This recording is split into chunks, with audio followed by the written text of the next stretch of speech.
Hi guys, Spartan765 here today. Today I'm doing a post-range review on the SIG 516, as you can see here. Show you that's obviously unloaded. Alright. Alright, my first off, I'm going to just explain here what I did when I was at the range.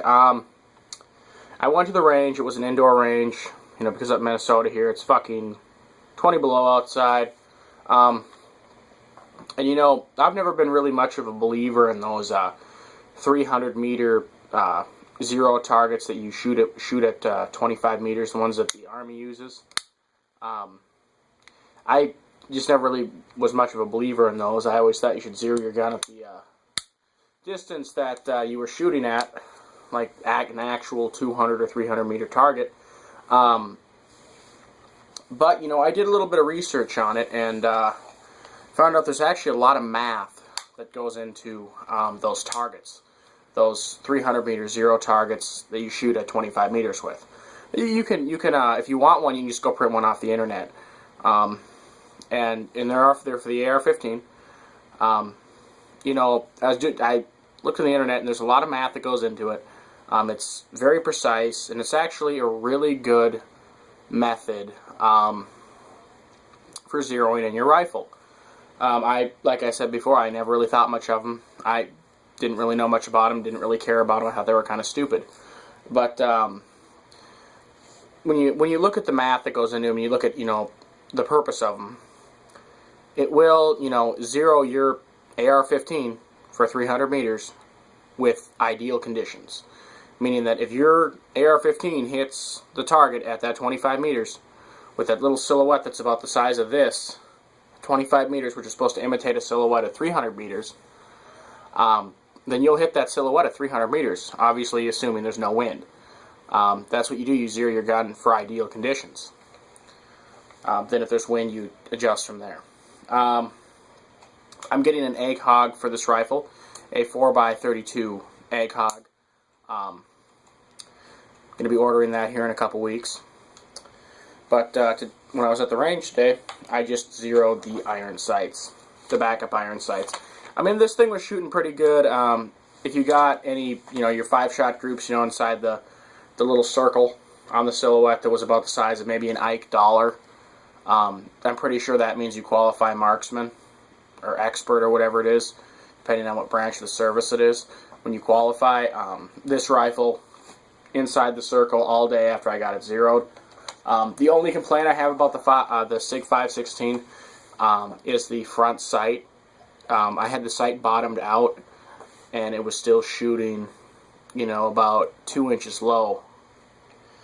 So the only way to really deal with that is to file the front sight down a little bit, which is what I did. But I did a professional job. I didn't half-ass anything. I don't half-ass anything when I do gunsmithing. I do not, you know, just, you know, fuck something just to, you know, fuck it up and make it work. I did it professionally. I just used regular pair of Swiss files to do it.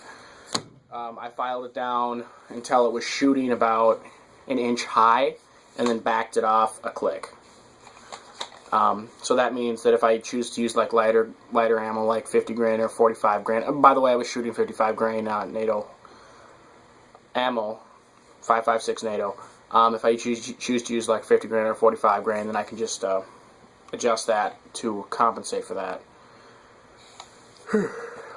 Or if I'm shooting heavier, like 62 grain, I can adjust to compensate for that too. Yeah. Overall, if you're going to file down your sight, I recommend that you do it professionally and you don't just, you know, fuck it over with like a fat bastard file or something like that. Like I said, I shaved off, you know, an extra little bit here so I could make my gun, like, pretty much when I got done filing it and was bottomed out, it would shoot high, like about an inch. Okay. So that way I could adjust for different types of ammo. Like if I was shooting a heavier ammo, like 62 grain, I could, you know, adjust it down a little bit. Or if I was shooting like 70 grain or what have you. Obviously, if I was shooting really high grain, I'd have to adjust a little bit more, but I'm mainly going to be shooting 55 grain with this rifle.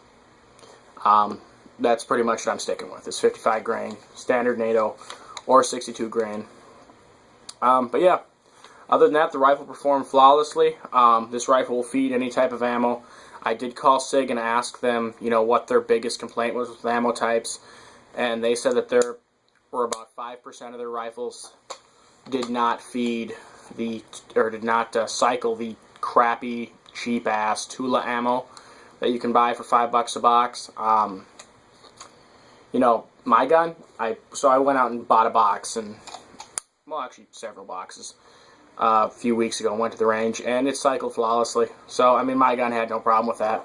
But the SIG said, obviously, if you're having some cycle problems, this is a 5.56, chambered 5.56. You shoot .223 through it. Remember, that's a lower chamber pressure. So you could have cycling issues, but I have not had any yet, and I used the crappiest ammo they said there was. But they had the most complaints with their gun.